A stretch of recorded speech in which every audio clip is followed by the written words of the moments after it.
Bueno, mañana una interesante convocatoria para discutir la nueva ley de audiencias públicas. Está con nosotros Rafael Colombo. ¿Qué tal, Rafa? ¿Qué tal, Héctor? Buenas noches. ¿Todo bien? Muy bien, un gusto estar acá. Bueno, no te presento como abogado, docente, especialista en Derecho Constitucional, ambientalista, cinéfilo, ¿no? Todas esas cosas no. Bueno, Pero te vamos a ir presentando de a poco. Forma digamos. parte del repertorio de las columnas que he tenido el placer de compartir con vos acá. Tienes una agenda muy ancha vos, Rafa. Amplia agenda. Amplia. Contame, Rafa, lo de mañana es algo interesante. Sí, es muy interesante porque no es habitual que se generen este tipo de espacios con carácter público para que la ciudadanía pueda expresarse sobre, en este caso, el anteproyecto para reformar la Ley de Defensa del Consumidor, que es, como todos ustedes saben, la Ley 24.240, que, bueno, antes y después de la reforma del 94, en donde se consagró expresamente los derechos de los consumidores en todo lo que tiene que ver con la protección de la salud, la seguridad, sus intereses económicos, el acceso a la información, la libertad de elección y fundamentalmente todo lo que es el paquete que más lo vincula con los derechos humanos, que es la noción de trato digno y equitativo en las relaciones de consumo.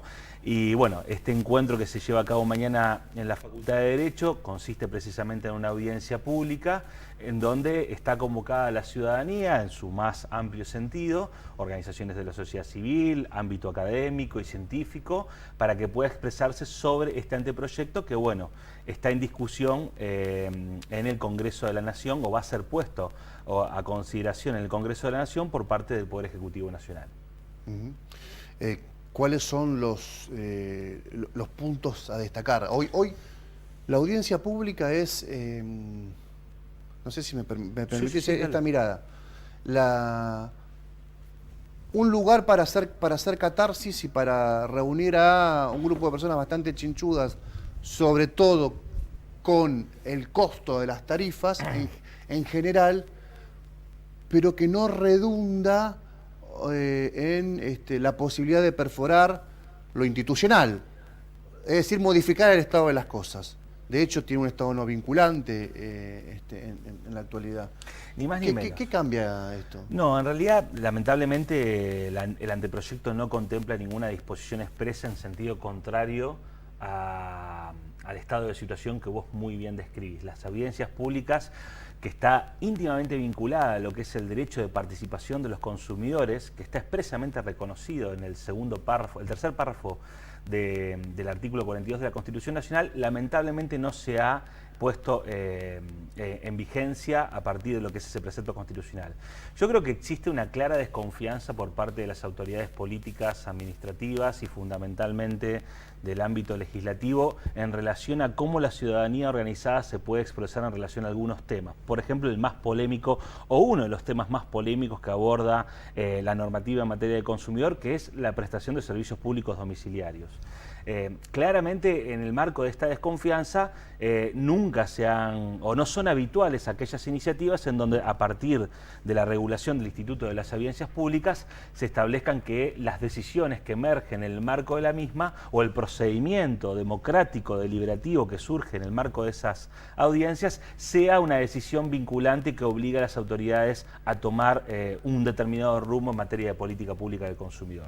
Eso es claro, así, ni más ni menos, y creo que tiene que ver con esta potestad que se reserva a veces el Estado para concentrar o monopolizar la toma de decisiones en materia de política en general, no solamente en materia de consumidor, sino que hay muchas otras áreas. Pero bueno, en líneas generales yo creo que el proyecto es un avance muy significativo, creo que es saludable estas audiencias públicas que se van a llevar a cabo, creo al mismo tiempo que era necesario que se reforme la Ley de Defensa del Consumidor. No nos olvidemos que esta reforma a la Ley de Defensa del Consumidor está enmarcada en lo que es la nueva vigencia del Código Civil y Comercial de la Nación, que estableció específicamente un título específico de que son los contratos en consumos y que comenzó a regir en agosto del año 2015. Y bueno, sin perjuicio de eso, hay alguna serie de consideraciones muy breves para que la ciudadanía y la audiencia un poco entienda de qué estamos hablando. En primer lugar, una de las observaciones que se van a hacer probablemente a lo largo de la audiencia es la composición de la comisión redactora. La composición de la comisión redactora tiene 12 personas, de las cuales 10 son varones y solo 2 mujeres. Yo creo que en el estado actual de la situación a nivel político y a nivel social en materia de género y sobre todo de los reclamos de paridad, claro, la pregunta que nos tenemos que hacer, que es una pregunta un poco ridícula a esta altura del partido, es por qué no existen mujeres, o sí, qué pasa que no existen mujeres en el ámbito del derecho civil o del derecho del consumo, o que provengan de organizaciones de la sociedad civil para que participen o integren efectivamente este tipo de comisiones que deciden fundamentalmente la letra de un proyecto tan importante de estas características. Y al mismo tiempo también hay un sesgo que se traduce no solamente en materia de género, sino que se traduce también en lo que son lo que la ley denomina como categoría de consumidores hipervulnerables. Se plantea que el consumidor en las relaciones de consumo está en una relación asimétrica en relación al proveedor de bienes y servicios y en relación a las distorsiones que se generan en el espacio del mercado. A partir de esa situación de debilidad o de vulnerabilidad también sea el Estado o sea el privado el proveedor, ¿no? Exactamente, claro. Exactamente. A partir de esa situación de debilidad también se asume que hay una debilidad que se profundiza, que es esta categoría de consumidores que la ley denomina como hipervulnerables, que es una categoría ya de por sí problemática porque pretende englobar una serie de situaciones muy complejas en diversos grupos. Por ejemplo, en consumo en relación a las mujeres consumidoras, los adultos mayores consumidores, los jóvenes consumidores o los consumidores con discapacidad. Es decir, todo un colectivo de personas que tienen un plus de vulnerabilidad y que requieren, por lo tanto, un estatus de protección especial. La ley los engloba a partir, este proyecto los engloba a partir de esta categoría y pretende de alguna forma comprenderlos.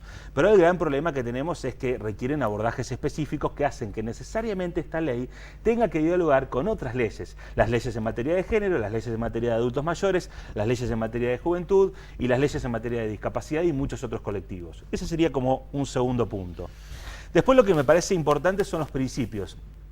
Hay algo muy interesante, Héctor, aquí, que es cómo emerge la cuestión del consumo en la Constitución Nacional en relación al medio ambiente, ¿no? El consumo y el medio ambiente, como artículo 41 de la Constitución, regula el derecho a un ambiente sano y el artículo 42, que establece los derechos de los consumidores, un poco han ido de la mano, pero ocurre algo, que el movimiento ambiental o el movimiento social ambiental no estatal se ha desarrollado mucho más que el movimiento social vinculado al consumidor. ¿Por qué? Porque hay una tendencia generalmente a individualizar a los consumidores. Todos somos consumidores y por lo tanto después se desmoviliza la capacidad de acción que puedan llegar a tener las asociaciones en términos colectivos y en términos de que los consumidores adquieren una conciencia de clase sobre los bienes que pueden ser considerados como comunes. Mañana, Rafa, entonces recordá, por favor. Mañana, durante toda la mañana y la tarde, se va a desarrollar la audiencia pública en la Facultad de Derecho. Es un espacio abierto, participativo, ya estamos en las listas de oradores, a mí me toca exponer a partir de las 19 horas y bueno, van a estar presentes buena parte de los responsables